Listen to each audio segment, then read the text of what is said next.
মাচায় আহ সবই গুরুজনকে জোয়ার জানাইকে আমার মোচার সামনে দেখা সবাইকে বড়রাকে জোহার ছোটটাকে হিয়াকালা শাশিস জানাকে আমি দু চার কথা কহ।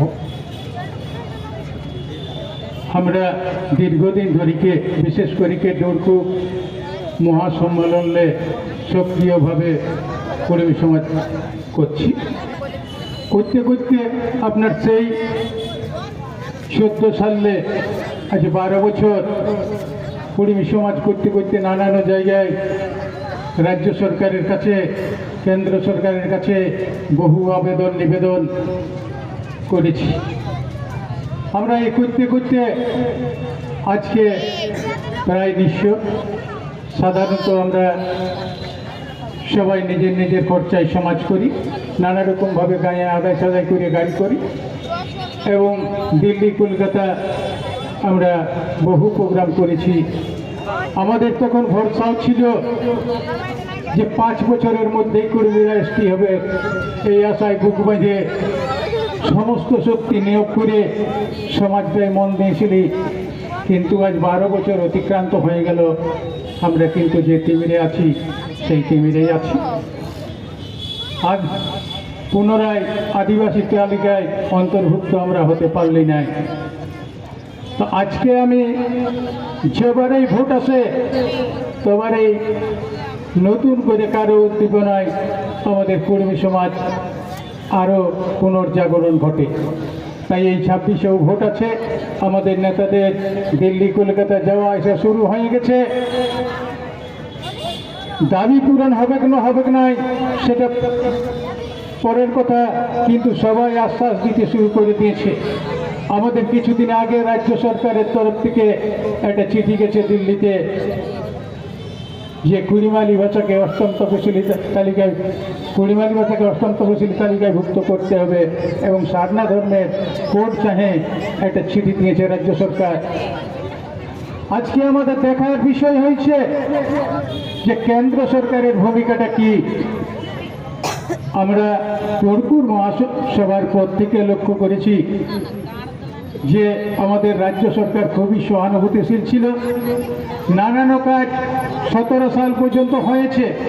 যেটুকু অল্প স্বল্প কাজ হয়েছে আমাদের, যেমন কুড়িমি উন্নয়ন বোর্ড থেকে শুরু করে কুড়িমালি ভাষায় পঠন পাঠন, আমাদের পুরুলিয়া বাস স্ট্যান্ডে সপ্ত শহীদের নামে নামকরণ, অনেক কিছুই হয়েছিল।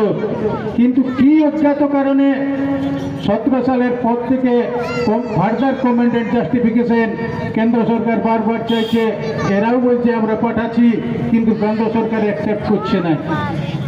তা আমাদের যা ধারণা তাতে যে ডকুমেন্টস পাঠাচ্ছে কেন্দ্র সরকার তাতেও ওরা মনে করলে কর্মীদেরকে এসটি পুনরায় এসটি তালিকায় অন্তর্ভুক্ত করতে পারবে, কিন্তু করছে না। আজকে পুনরায় এসটি তালিকায় অন্তর্ভুক্তিটা যদিও আটকে থাকে, কিন্তু আজকে আমরা লক্ষণীয় বিষয়বস্তু হয়ে গেছে রাজ্য সরকারের শুরু করে দিয়েছে আপনার কুড়িমালি ভাষাকে অষ্টম তফসিলিভুক্ত করার জন্য চিঠি দিয়ে দিয়েছে। সারনা ধর্মের কোড চালু করার জন্য চিঠি দিয়ে দিয়েছে। এটাই কেন্দ্র সরকার কি অজুহাত দেখায় সেটাই এখন আমরা লক্ষ্য রাখছি। ওরা এই আশ্বাস দিয়েই ভোটটা পার করবে না সত্যিকারের কাজের কাজ করবে, এই ভোট আমরা দেখছি। তারপরে কিছু করা যায় না, এই আশ্বাস দিয়েই আমাদের জঙ্গলমহলে পদ্ম ফুল ফুটাবে এই আশায় যদি থাকে তাহলে ওনারা ভুল করবেন। আমরা কিন্তু আর আশায় ভুলছি নাই, আমরা কাজে দেখতে চাই। সেই সাথে সাথে আমাদের রাজ্য সরকারের কাছে আবেদন করব যে কুড়মি জাতি এসটি তালিকার ভুক্তির জন্য খুব ফার্দার কমেন্ট জাস্টিফিকেশন পাঠাবার অনুরোধ করব এবং রাজ্য সরকারের এখতিয়ারের মধ্যে পড়ে আমাদের বর্তমান মুখ্যমন্ত্রী ঘোষণা করেছিলেন যে 100 প্রাইমারি স্কুলে কুড়িমালি পঠন পাঠন শুরু করার ব্যবস্থা করব। ওনার কাছে আমাদের অনুরোধ এই ভোটের আগে যেন প্রাইমারি স্কুলে কুড়িমালি পঠন পাঠনের অন্তত নোটিফিকেশনটা জারি করে রাখলে আমরা বুঝতে পারবো যে ওনার সদিচ্ছা আছে। আর যদি সবটাই এই আশ্বাসেই থেকে যায় তাইলে আমাদেরকেও কিন্তু ভাবতে হবে। রাজ্য সরকারের কাছে আমি অনুরোধ রাখব, টুসু পরব, মকর পরব, আখান যাত্রা, মনসা পূজা, বাঁধনা পরবে ছুটি ঘোষণা করতে হবে। এগুলা তো কেন্দ্রের টাল বাহানাই নাই, এগুলো রাজ্য সরকার মনে করলেই করতে পারবে। তাই আমি আমাদের পুরুলিয়া জেলার যারা সরকার পক্ষের প্রতিনিধি আছে তাদের মাধ্যমে এবং নিউজ চ্যানেলের মাধ্যমে যাতে আমাদের সরকারের মুখ্যমন্ত্রীর কাছে আমাদের এই বার্তাটা যায় সেই আশা ভরসায় আছি। সেই সাথে কেন্দ্র সরকারের কাছে আমাদের অনুরোধ, কুড়মি জাতিকে পুনরায় এসটি সূচিতে অন্তর্ভুক্ত করতে হবে, কুড়মালি ভাষাকে অষ্টম তফসিলিভুক্ত করতে হবে এবং সারনা ধর্মের কোড চালু করতে হবে। এই দাবি জানিয়ে আমার সংক্ষিপ্ত বক্তব্য আমি শেষ করছি। সবাইকে আরেকবার জোহার জানাই, আমার সংক্ষিপ্ত বক্তব্য শেষ করছি।